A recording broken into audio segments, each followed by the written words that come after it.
The U.S. Global Food Security and Global Water Strategies. Increasing Coherence and Navigating Challenges. Commentary by CSIS's David Mickle. Published May 30th, 2024. This text-to-speech audio was generated by 11 Labs.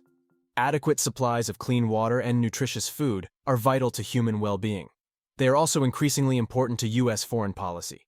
In 2016, the first U.S. government global food security strategy framed alleviating global hunger and malnutrition as a key humanitarian and development issue and a national security necessity. The following year, the first U.S. government global water strategy proclaimed that safe water and sanitation are essential to human health, peace, and prosperity, as well as an entry point to strengthening governance and societal resilience. In a world of increasingly interconnected social and ecological systems, water stresses and food insecurity risks are inextricably intertwined, posing significant challenges for global development and stability. As the United States aims to address these pressing concerns, it should seize the potential synergies and navigate the inherent challenges in better integrating its strategies for water and food security. The world's freshwater resources and its food production constitute interdependent systems. Globally, 71% of all the water withdrawn from the Earth's rivers, lakes, and aquifers is devoted to agriculture. By the same token, farming practices and agricultural land use patterns can significantly affect both the quantity and quality of available water sources. Agricultural runoff contaminated by pesticides and fertilizers, for example, drives eutrophication, hypoxia, and the spread of dead zones in rivers and coastal waters, polluting aquatic ecosystems and degrading fisheries worldwide. Food and water insecurity are also interrelated at the individual and household levels. Unsafe water can heighten malnutrition risks from waterborne diseases. Inadequate access to clean water supplies may hamper people's ability to grow and safely prepare foods, potentially pushing families to shift to less water-intensive but less nutritious foods. U.S. and global water and food security objectives are fundamentally codependent. Ending hunger and malnutrition and ensuring sustainable agricultural production requires safe and sufficient water supplies. Worldwide, food production will have to rise 50% by 2050 to meet the increasing demands of growing populations, prospectively requiring global water withdrawals 30% greater than today.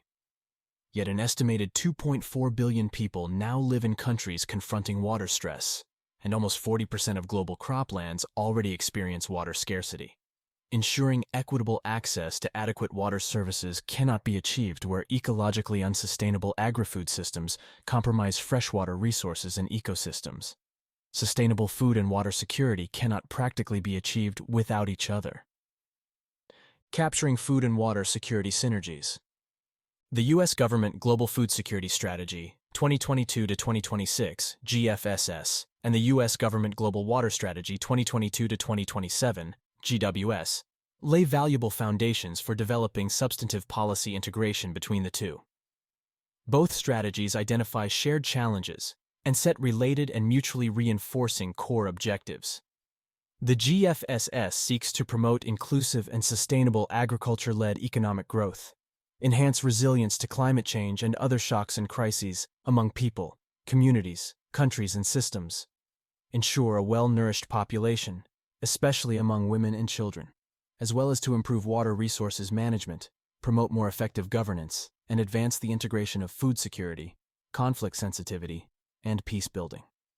The GWS aims to strengthen water sector governance, finance, and institutions, increase equitable access to safe, sustainable, and climate-resilient water services, improve climate-resilient management of freshwater resources and ecosystems, and anticipate and reduce conflict and fragility related to water. Second, both strategies espouse whole-of-government approaches, drawing together nearly the same roster of government departments and agencies to marshal and coordinate the country's technical, diplomatic, financial, and other resources. And both strategies focus their policy engagements by targeting a select set of priority countries. Of the 24 nations designated, 16 countries figure on both lists, creating possibilities for country-specific programming and policy coherence. Developing policy alignment between the GFSS and GWS could capture multiple synergies between water and food security goals. Increased resource efficiency is one such synergy. Efficient water management practices, such as drip irrigation and rainwater harvesting, not only conserve water, but also enhance agricultural productivity. By integrating water-saving technologies into agricultural practices, the United States can contribute to both water conservation efforts and sustainable food production. Similarly, climate change significantly impacts both water and food security.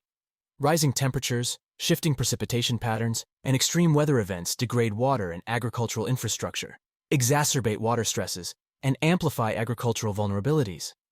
Developing climate-resilient agricultural practices, such as employing drought-resistant crop varieties and sustainable livestock management systems, can mitigate the adverse effects of climate change on both water resources and food production. Harmonizing efforts to improve climate resilience in the water and agricultural sectors can yield mutual benefits and strengthen overall adaptation strategies. Integrating water and food security initiatives can also enable a holistic approach to addressing malnutrition and waterborne diseases, particularly in vulnerable communities. By promoting sustainable agricultural practices that prioritize soil and water quality, the United States can contribute to improving nutrition outcomes and reducing the prevalence of water-related illnesses, advancing both food security and public health objectives. Navigating the shoals of policy coherence, effectively realizing potential synergies between the global food security and water strategies, however, poses several questions and challenges. The first concerns the frameworks and processes established by the strategies themselves. Neither strategy establishes any explicit requirement, guidance, designated mechanisms, or dedicated metrics for coordinating or advancing coherence with the other. Each strategy acknowledges the alignment of certain goals that it shares with the other, but neither articulates any specific processes for pursuing them systematically and in concert. Likewise, of the 12 individual country strategies and 2 regional plans elaborated in 2018 to 2019, under the initial GFSS, only 3 reference the GWS at all. The current GFSS country plans have yet to be made public. The present water strategy country plans make no mention of the GFSS. A second question surrounds the structures and mechanisms of the U.S. government. The GWS and GFSS reflect 2 separate legislative initiatives: the 2014 Senator Paul Simon Water for the World Act and the 2016 Global Food Security Act.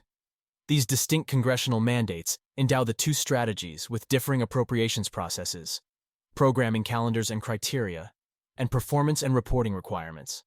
Likewise, the different legislation underpinning the GFSS and GWS created differing arrangements of roles and responsibilities among the U.S. government agencies designated to produce and carry out the strategies. As a result, the strategies embody 2 differing policy structures and processes, engendering differing sets of implementation and coordination issues. Any efforts to better harmonize U.S. global food and water security engagements will have to navigate these structural challenges to increased policy coherence. Related questions confront the policy actors and institutions within the countries where the GFSS and GWS are deployed. Both strategies emphasize the importance of collaborative U.S. engagement with host governments, implementing partners, stakeholders, and communities in the priority countries. Promoting resilient, country-owned food and water security policies and practices in the target states, though, also necessitates strengthening those countries' domestic policy coherence. This entails building up internal governance capacities for host nation governments and stakeholders to effectively engage and coordinate with each other. Yet studies of priority countries such as Ethiopia, Ghana, and Zambia attest to the persistence of policy disconnects and enduring horizontal inconsistencies between sectors and vertical incompatibilities between local, national, and international priorities and agendas. Throughout Africa, for instance, households, local communities, and national governments are responding to water and food security risks through a broad range of initiatives, from behavioral changes and technical infrastructure to nature-based solutions and institutional innovations. But extensive surveys of these interventions find that a lack of coordination across scales, sectors, and levels of governance within these countries is frequently impeding effective adaptation and generating adverse outcomes. Another challenge concerns navigating cross-sectoral coordination between the primary objectives of the GFSS and GWS. Urban water supplies, for example, face increasing strains. The global urban population exposed to water scarcity is projected to climb from 933 million now to 1.7 to 2.4 billion in 2050. In many urbanizing regions, rapid population growth and urban development have led to increased water pollution, reduced agricultural land availability, and conflicts over water allocation between cities and rural areas. Against this backdrop, prospective GWS initiatives to strengthen urban water security and address urbanization impacts on water resources and ecosystems could bump up against GFSS efforts focusing on boosting agricultural productivity and food access. Worldwide, bolstering agriculture-led economic growth in the face of mounting climate risks will entail expanding irrigated farmland. But over half of the increase in irrigation area so far achieved in the 21st century has occurred on lands that were already water-stressed. By 2050, growing urban water demands could collide with agricultural needs in over 2/5 of all river basins. Furthermore, the GFSS uniquely targets rural populations, to the exclusion of the urban poor. Given the strong correlation between household water insecurity and household food insecurity, omitting the urban poor from GFSS programming forgoes potential synergies between household-level programming addressing food insecurity and water insecurity among urban households. Likewise, the interdependencies between water and food systems are complex and multifaceted, characterized by feedback loops, externalities, and trade-offs at different scales. Policies or interventions designed to enhance agricultural resilience to emerging climate impacts may compromise water resource availability and vice versa. In Ghana, a priority country for both the GFSS and GWS, drought and other climate stressors simultaneously strain household drinking water sources and the agricultural production on which rural economies depend. Farmers are deploying a variety of resilience strategies, including extending and intensifying irrigation. But uncoordinated increases in water withdrawals for crops can then compete with the needs of other users reliant upon the same water sources, potentially spurring conflicts between households and communities. So too, small-scale irrigation represents a major strategy for increasing the output, incomes, food security, and climate resilience of smallholder farmers. In many low-income countries, however, women often not only bear the primary responsibility for household water collection and agricultural labor, but have limited access to irrigation technologies, credit, and extension services compared to men. In contexts of significant gender inequities, with limited agency and decision-making input for women, such irrigation interventions may fail to empower or even disempower women producers and negatively affect water access for households not included in the irrigation schemes, squaring the policy circle. Finally, policymakers aspiring to strengthen the coherence and cohesion of these U.S. global food security and global water strategies will inevitably have to wrestle with questions of how these initiatives dovetail with or are constrained by other U.S. policies. Thus, the GFSS and GWS emphatically espouse the goals of fortifying societal resilience against climate risks to food and water security. Yet the United States and the world have largely failed to help furnish the means to reach those ends. Creating climate-resilient water and agri-food systems demands substantial financing. Climate financing, though, remains woefully insufficient. The United Nations Environment Program, UNEP, calculates that adaptation needs in developing countries are 10 to 18 times larger than flows of international public finance, leaving an adaptation finance gap estimated at $194 to $366 billion per year. In Africa, home to most of the GFSS and GWS priority countries, the Global Center on Adaptation reports that $579 billion will be needed for climate adaptation through 2030. The international community has allocated nowhere near this amount. Public adaptation finance flows to developing countries fell to just $21 billion in 2021.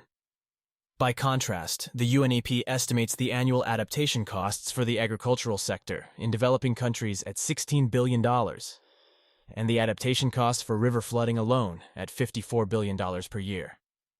Better harmonizing the GWS and the GFSS holds immense potential for addressing interconnected challenges and advancing sustainable development goals. By leveraging synergies between water and food systems, the United States can enhance resource efficiency, increase climate resilience, improve nutrition outcomes, and advance economic development. Achieving these synergies will require overcoming difficult hurdles related to cross-sectoral coordination, resource constraints, and socio-political dynamics. The prize, strengthening global food and water security, will contribute to greater peace and prosperity worldwide. For more analysis, visit csis.org.